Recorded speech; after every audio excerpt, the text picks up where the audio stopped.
ဒီအချောက်ဆိုရဲ community ကြီးကဘာကိုတော်လေးလွှမ်းမိုးလာခဲ့တာကွာမြန်မာနိုင်ငံမှာလည်းကျွန်တော်ခဏ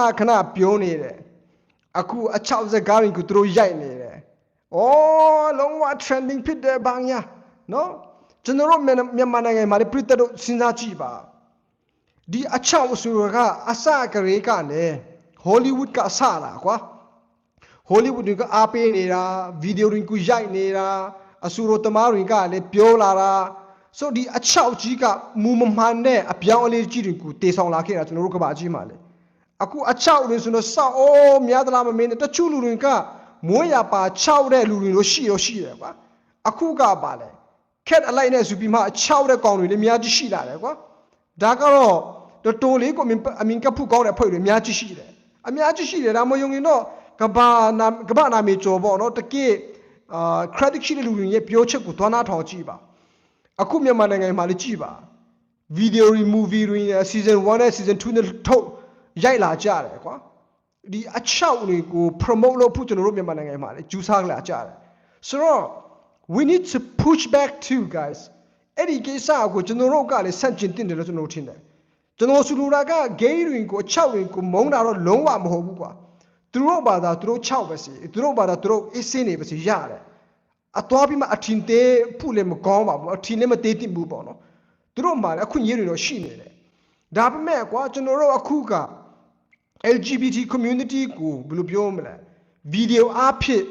promoting လုပ်တာနော် marketing လုပ်ပေးတာပေါ့နော်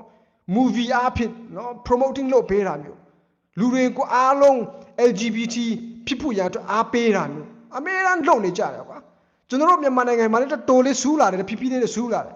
ဒါပေမဲ့ခက်တာတခုကမြန်မာနိုင်ငံမှာဘယ်သူကမှအဲ့ဒီအရေးကိုမဆန့်ကျင်ရတော့ဘူးဖြစ်နေတယ်ပေါ့နော်ဒါကိုကျွန်တော်တို့လူငယ်တွေအနေနဲ့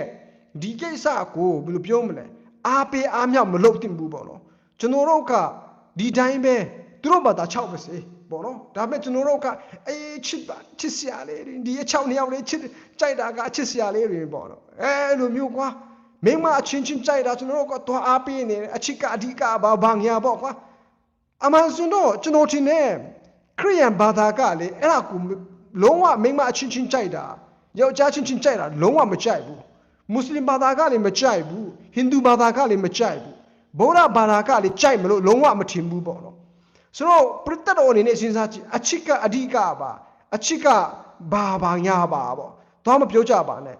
ဘာသာရေးနဲ့ယဉ်ကျေးမှုနဲ့အကုန်လုံးဒါကဆန့်ကျင်နေတဲ့အရာကြီးဖြစ်နေတယ်ကွာဆိုတော့ main က if you value traditional family then you should not support LGBT community plus blah blah blah ပေါ့ကွာဆိုတော့တမိုင်းစင်လာရကျွန်တော်တို့ကယောက်ျားလေးနဲ့ main ကလေးတွေကိုညာပြီးမှသားသမီးလေးတွေကိုမွေးနေကြတာအဲ့ဒါလူယဉ်ကျေးမှုအဲ့ဒါလူတမိုင်းမှန်ကန်မှုဖြစ်နေတယ်ပေါ့ဆိုတော့ကျွန်တော်ထင်တယ်ကျွန်တော်ကဗုဒ္ဓဘာသာမဟုတ်နေလို့ကျွန်တော်မသိဘူးပေါ့နော်ဗုဒ္ဓဘာသာသူငယ်ချင်းပြည့်တဲ့တွေကဝင်ပြောကြည့်ပါဒီကိစ္စကြီးကဗုဒ္ဓဘာသာကရောဂေါရမဘုရားကြီးကရောလက်ခံပေါ့မလားမိန်းမအချင်းချင်းကြိုက်တာယောက်ျားချင်းချင်းကြိုက်တာအိုးဟောဖြစ်တာဟောလို့လားလက်ခံပေါ့မလားကျွန်တော်ဆိုတော့သူတို့ကိုလုံးဝအဆန့်ကျင်ပြီးပြောတာတော့မဟုတ်ဘူးဒါပေမဲ့ကျွန်တော်ဆိုလိုတာကအားမပေးဖို့ကိုပြောတာပါ6တဲ့လူက6ပဲစေပေါ့နော် gay တဲ့လူက gay ပဲစေဒါပေမဲ့ကျွန်တော်တို့ကသွားပြီးမှအားပေးအားမြောက်မလုပ်တင်ဘူးအခုကျွန်တော်တို့ကအားပေးအားမြောက်လုပ်လုံးတဲ့ခါကျတော့အကုန်လုံး6ချင်လာကြတယ်ကွာအကုန်လုံး6ကြတယ်ကွာအဲ့ဒါပြဿနာဖြစ်လာတယ်ဆိုတော့ကျွန်တော်တို့ကလေးတွေကအစားသူတို့ရဲ့ brain wash ခံရတယ်ကွာကလေးတွေကလည်း brain wash ခံရတဲ့ခါကျတော့အချောက်ဝင်ဖြစ်ချင်လာကြတယ် gay တွေဖြစ်ချင်လာကြတယ်ဆိုတော့ LGBT community ကတဖြည်းဖြည်းနဲ့ကြီးလာတယ်အခု Hungarian ကလည်းအဲ့ဒီ work ဆိုတဲ့ ideology ကမကြိုက်တော့ဘူး UK ကလည်း work ဆိုတဲ့ ideology ကမကြိုက်တော့ဘူးပေါ့ Australia ကလည်း work ဆိုတဲ့ ideology ကမကြိုက်တော့အခုနိုင်ငံတော်တော်များများတော့မှနူးထလာကြတယ်ကွာ work ဆိုတဲ့ ideology ကလုံးဝ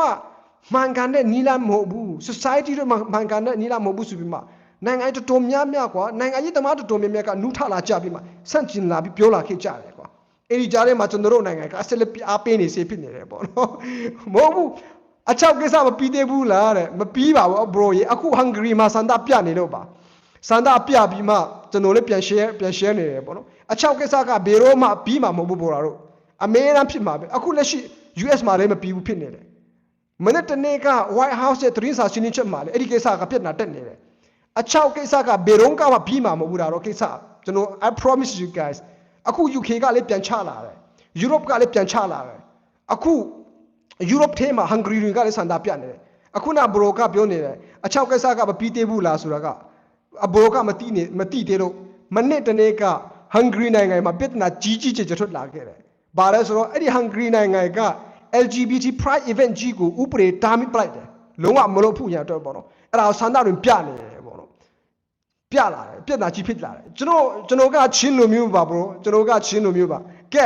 ဘာဖြစ်အဲ့ဒီ Hungary အကြောင်းရေအချောက်အကြောင်းတော့ဒီတိုင်းပဲထားလိုက်ရအောင်နောက်တစ်ခုသွားရအောင်နောက်တစ်ခု